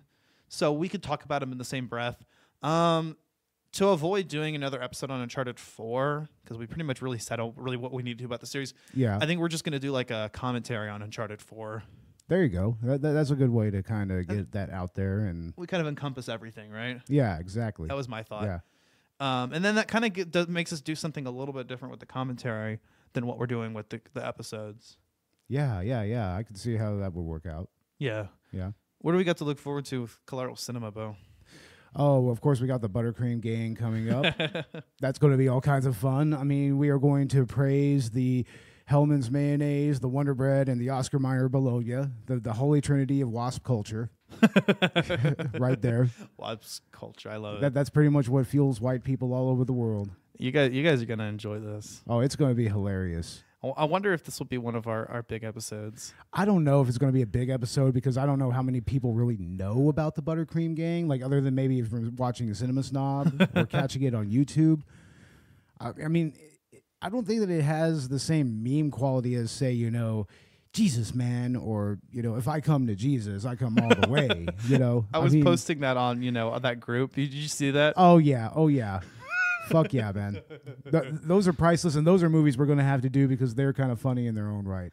I also did Rappin' for Jesus. Oh, my God. I posted that on that same Facebook group, which shall not be named here. Yeah, no, we're not going to name that. We're not going to go out there. We can name it on the country club, but not here. Fuck that group. Yeah, with their fucking Trumpism and shit. I don't know. I don't like to get too political, but I mean these guys, I mean they literally worship the ground he walks on. Little snowflakes. Dude, they are, dude. They get so offended if you like even criticize Trump. It's really bad. They call us snowflakes, and I'm like, dude, like I'm not the one that gets offended on behalf of a politician. I'm sorry. Like that's stupid. Oh, but he's not a politician. Yeah, he is now. Definitely. By this point, he's uber politician. Well, exactly. He's like the consummate politician now. Yeah, whatever. That's not a good thing. No, it's not. But what are you gonna do? Because we just live in a world, and your vote doesn't really matter. Dude, we live in a society. We live in a society. Bottom text. Gamers rise up. Yeah, the gamers need to rise up. That's the only answer. Hashtag gamers rise up. Yeah, that's right. We're gonna run that meme into the ground. like the Epstein meme that never killed itself, just like Epstein. Yeah, no, that meme will not kill itself at all. No, in all honesty, I mean he probably did kill himself. I mean, people. I can see that, honestly. I mean, if you think about it, okay, all right, people killed themselves in prison all the time, and he was a piece of shit. So, I mean, yeah, I don't really think I'm gonna get hated for this. People are gonna be like, oh, because all across everybody's into the conspiracy theory, and that's new. You don't see that, but yeah, I mean, obviously there's something a little fishy, but I wouldn't go so far as to say that he was killed by the Clintons or anything. But I don't know. Who's to say? But anyway, hey, video games, ladies and gentlemen. Video games. So hey, Ash, when are we going to do the special Collateral Gaming episode on arcade light gun games? Eventually, I don't know. Because that will be fun because we just need to go out to an arcade and just play them all. Like, we really seriously. do. That would be a fun episode. I mean, yeah, we can maim that shit, but no, you got to have the actual feel of the light gun in your hand, playing these games. I mean, I already kind of threw in a bonus episode on Link's Awakening. Yeah. This season because I want to talk about it. But I'm doing it as a bonus episode. And we are going to do... Well, maybe we'll save that for later. I don't want to spoil that yet. I have a collaboration planned with Collateral Cinema and Collateral Gaming. Oh, nice. Another one. Where we're going to do... well, I kind of got it set up. We're going to do basically it's like a 2-part collaboration special because we're going to do a movie and a game. Oh, okay. Yeah, we're going to do a certain series that is both movie and game. Ooh. So interesting. Let the I'll tell you after we stop recording. Okay, yeah. Let's leave it as a surprise. Yeah, but let your imaginations run wild with that one. And I plan for some kind of collaboration. There was something the other day I said I'd turn into a collaboration because I had already decided it as an episode. Oh, really? I can't remember what it was, but I don't know. We'll think of it somehow. We'll think of it. Anyway, I think that's all the time we have today for our extras segment. We've been going on for over 15 minutes now. Oh, thank goodness. I need to get the fuck out of here. Yeah, get the fuck out of here. Get the fuck out of this town. What are you talking about? You live in fucking Meth Hills. Oh, whatever. San Antonio at least the meth heads keep to themselves for the most part. Yeah, I mean that's true. You don't have like HOAs and shit. I have an HOA. Oh God.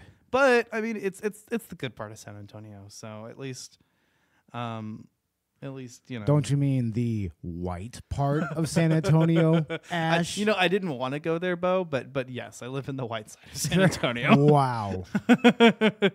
We need to take a trip to the east side. I live in the northwest, so whatever. But yeah, guys, that's it. That's it. Fuck it. Fuck it all. And Epstein didn't kill himself. Collateral Gaming is an L Company production. All music and game clips are owned by their respective creators, are used for educational purposes only, and are fair use. Please don't sue us. We're poor. Boy.